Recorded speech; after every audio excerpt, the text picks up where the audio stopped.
An important role in the reintroduction of the old technologies in the new guise of energy scarcity was played by the world's fairs.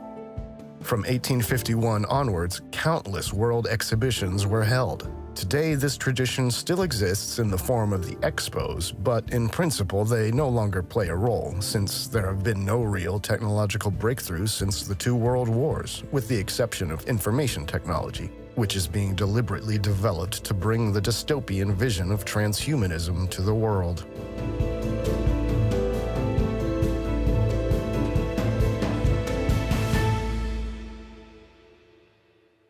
It can be said that with World War I, not only classical architecture, but also innovation disappeared from the world.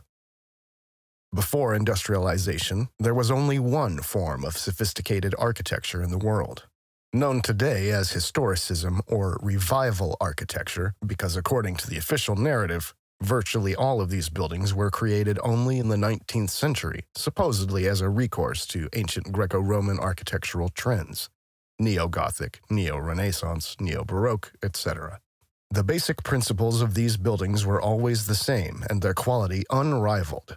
Is this uniform architecture an indication of a unified civilization that only recently broke up into individual kingdoms or nation-states? Even in Japan, there were these Greco-Roman classical buildings before 1900, although Japan was still completely isolated from the outside world until around 1850.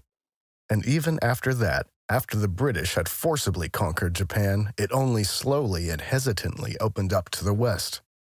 The German chronology critic Christoph Pfister writes in his book The Matrix of Ancient History about the chronological dating of European building culture.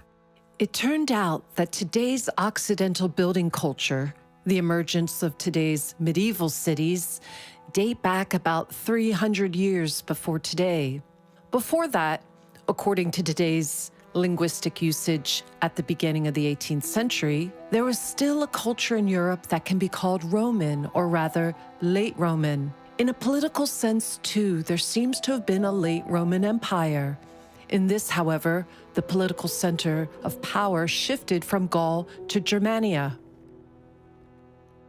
The collapse of the late Roman Empire was a fact. However, it cannot be said what the causes were. Natural disasters, epidemics, political, economic, and cultural factors are mentioned as triggers. The breakup of the old Roman power created the basis for a new, modern culture. This was, in a sense, rebuilt on the basis of a tabula rasa.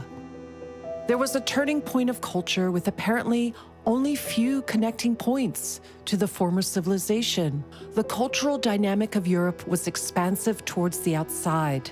Towards the West, the discovery and colonization of the two Americas and then of Africa and Asia took place. The successful colonization of the New World and East Asia saved Europe and gave it a privileged position as a world colonial power from about the middle of the 18th century. The New Europe, which emerged in the first decades of the 18th century, first invented the written language that has been preserved today, and thus the written culture. Art and architecture, too, were largely created only after the great political and cultural break. Christoph Pfister.